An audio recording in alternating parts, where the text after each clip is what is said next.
All right, next up, we're going to talk about Dean Wade.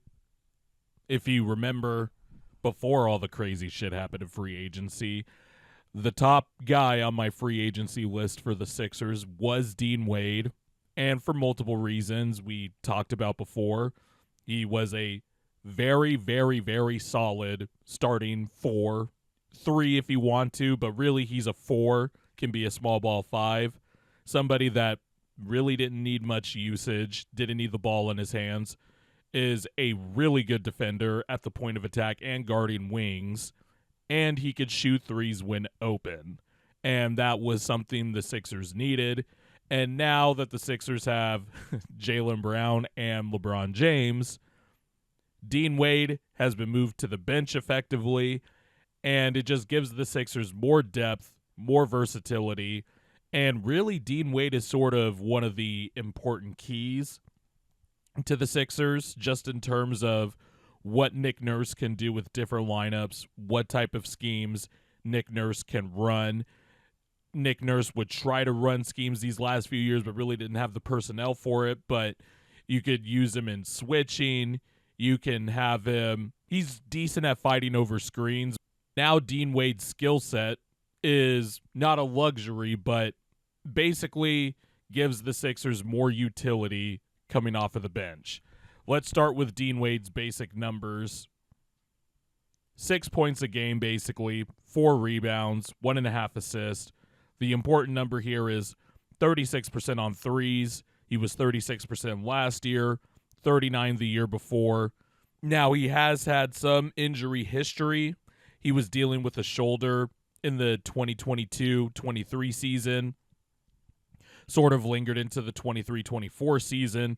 But the last few years, he's played 59 and 59 games respectively.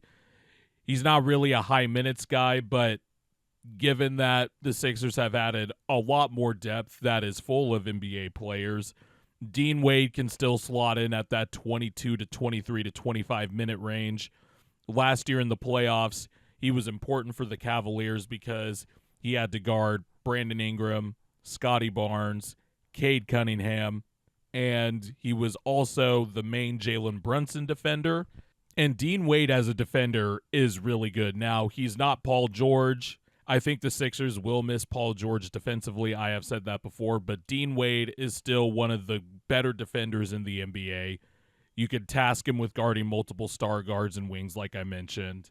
He is very disciplined. He's good at not biting on pump fakes. He's also really good at staying attached to star players, especially when he's being ran through the ringer of screens.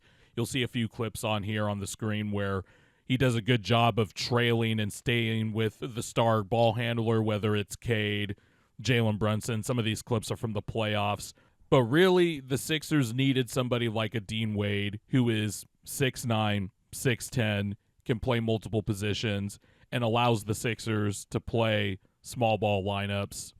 And now you look at this roster compared to last year's roster when you have Jaylen Brown, VJ Edgecombe, Dean Wade, Dominic Barlow, Kentavious Caldwell-Pope, if you just limit him to 10 to 15 minutes, and LeBron James, who still has that supercomputer brain. He'll usually point and switch more nowadays, but when he's locked in, he can play in a switching scheme. Nick Nurse has a lot more tools to play with to sort of play that frenetic style that he likes to play, where he wants to force a lot of turnovers, where he wants his guys switching everywhere. And then, of course, he can mix in schemes with Embiid's drop coverage. Now, we'll see what type of movement Embiid has this year, because I think that's going to be important if Nick Nurse wants to mix it up and play Embiid sort of more at the level a little bit more often. But he can mix up a lot more schemes now that he has basically NBA players from rosters 6 through 10. Theoretically, Nick Nurse could throw out a lineup that's small but big of VJ Edgecombe, Jaylen Brown, Dean Wade, LeBron, Dominic Barlow. You can even throw in Kentavious Caldwell-Pope into that mix. Adem Bona, if he doesn't decide to foul 1,000 times a minute, he can switch as well. He has really good foot speed. So there's a lot more length, ranginess, size, and athleticism on the perimeter that Nick Nurse can use. And Dean Wade is somebody that, on offense as well, doesn't need the ball in his hands, takes nothing but threes. If you look at his three-point frequency the last few years, last year 67% of Dean Wade's shots were from three.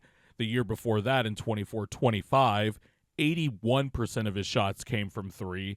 And 23-24, 84% of his shots came from three. Now, you want the three-point attempts to go up, and I hope that's something Dean Wade has been working on this summer. He has never gone above 4 3-point attempts per game. I think he needs to up that up a little bit. But regardless, he's somebody that can space the floor. He can cut sometimes. He's a very smart player. And Dean Wade will be a very useful utility player. And just the fact that he is making basically $9 million a year is a really good value signing for Mike Gansey, who was very instrumental in finding Dean Wade, who was undrafted. And one of the big questions with this team is, well, who's going to be the role players to fit around these stars?